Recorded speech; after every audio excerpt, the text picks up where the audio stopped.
السلام علیکم، welcome to horror stories with Hassan Yousafzai. امید کرتا ہوں کہ آپ لوگ سب خیر و عافیت سے ہوں گے۔ سلسلہ شروع کرتے ہیں آج ایپیسوڈ نمبر 8 کا، مگر اس سے پہلے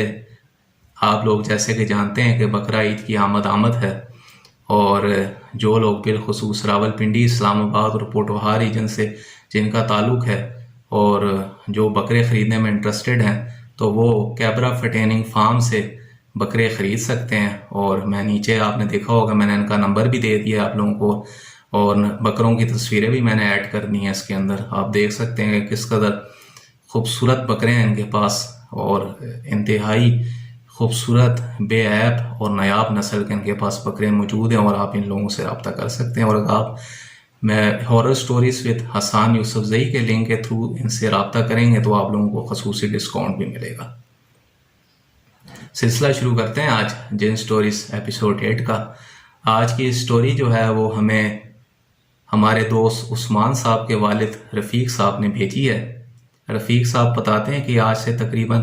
4-5 دہائیوں پہلے کا واقعہ ہے، جب یہ لوگ جیلم میں رہائش پذیر تھے تو ان کی والد صاحب کی پوسٹنگ راولپنڈی ہو گئی جاب کے سلسلے میں۔ تو ان لوگوں کے پاس راولپنڈی میں کوئی اپنا ذاتی رہائش گاہ نہیں تھی، تو انہوں نے کرائے کا گھر ڈھونڈا، تو ان کو ایک بڑا خوبصورت کرائے کا گھر مل گیا۔ بتاتے ہیں کہ اس کی لوکیشن کچھ اس طرح تھی گھر کی کہ گھر میں جیسے ہی انٹر ہو تو لیفٹ ہینڈ پہ گھر بنا ہوا تھا، اور رائٹ ہینڈ پہ بہت ہی خوبصورت گارڈن لان بنا ہوا تھا، اور گھر کی بیک سائڈ پہ بتاتے ہیں کہ جو گارڈن سے اور گھر کے لنک کر رہا تھا وہ ایک کمپاؤنڈ بنا ہوا تھا، جس کو وہاں کے مالک مکان نے یہ کہہ کے لاک کیا ہوا تھا شامیانے اور خاردار تارے لگا کے کہ یہاں اس کے اندر میرا ذاتی سامان موجود ہے۔ خیر انہوں نے گھر کا معائنہ کیا تو ان کو گھر بہت اچھا لگا، اور ساتھ میں ان کو تعجب بھی ہوا، تھوڑی حیرانگی بھی ہوئی کہ اس کو مالک مکان کو سارا گھر چھوڑ کے یہ کمپاؤنڈ ہی ملا تھا کہ اس نے جو ہے وہ اس کو عجیب طریقے سے کور کر کے اور اپنی ذاتی چیزوں کا بہانہ کر کے تو اس کو لاک کیا ہوا ہے۔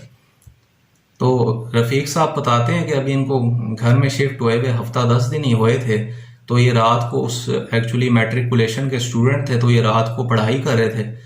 تو ان کو پہلی رات ہی پائل کی اور گھنگرو کی آوازیں آنا سٹارٹ ہو گئیں۔ خیر انہوں نے اس چیز کو اتنا دھیان نہیں دیا کیونکہ آس پاس گھر بنے ہوئے تھے، اس ٹائم راولپنڈی کی اتنی آبادی بھی نہیں تھی۔ انہوں نے سوچا کہ شاید کوئی جانور ہوگا، کوئی بکری کا بچہ ہوگا آس پاس پھر رہا ہوگا، کہیں سے نکل آیا ہوگا۔ انہوں نے اس چیز کو اگنور کیا اور یہ سو گئے۔ نیکسٹ ڈے بتاتے ہیں کہ سیم ٹائم ہی فجر اور رات کی جو درمیانی شب ہوتی ہے، ان کو کسی کی ہنسنے کی آوازیں آنا سٹارٹ ہو گئیں، اور ایسا لگتا تھا کہ جیسے کوئی ہنس رہا ہے اور پھر کوئی برے طریقے سے رو رہا ہے، اور وہ اسی طرح وہ پائل کی آوازیں۔ خیر یہ اپنے ٹیبل سے اٹھے اور انہوں نے جا کے باغیچے والی طرف دیکھا پردہ ہٹا کے، تو وہاں ان کو کوئی ایسا کچھ نہیں نظر آیا۔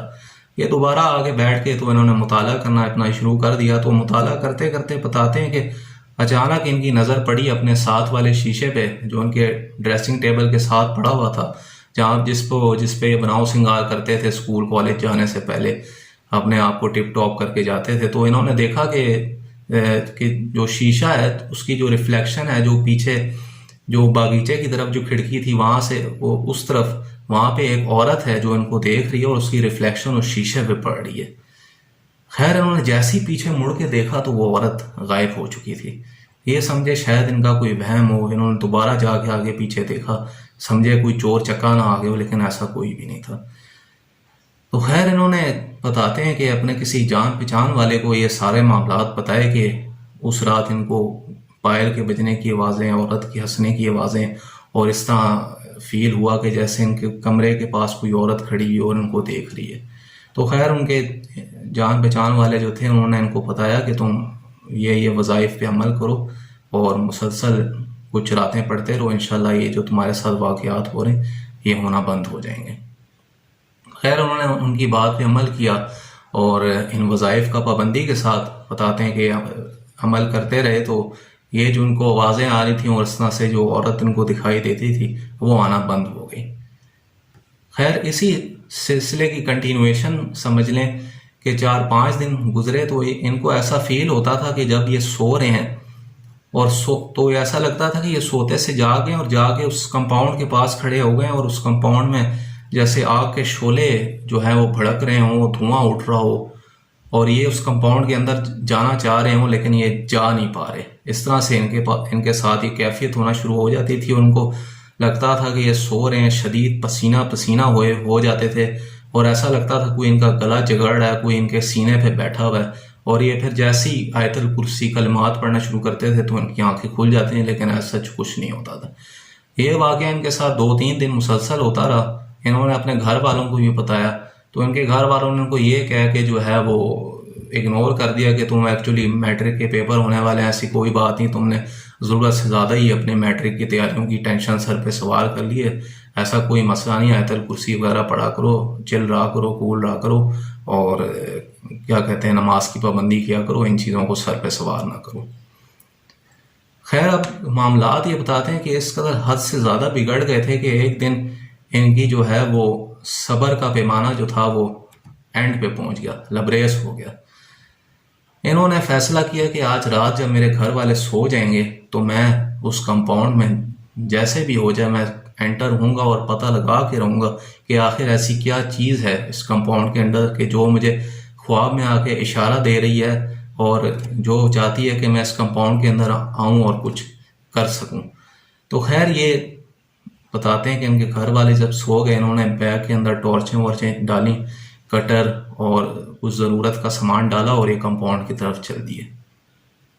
یہ خفیہ راستہ بنا کے بتاتے ہیں کہ کمپاؤنڈ کے اندر انٹر ہوئے، جیسے ہی انہوں نے دروازہ کھولا تو دیکھتے ہیں کہ انتہائی بوسیدہ حالت میں وہ کمپاؤنڈ تھا، اندر جو ہے وہ مٹی کی تہ جمی ہوئی تھی اور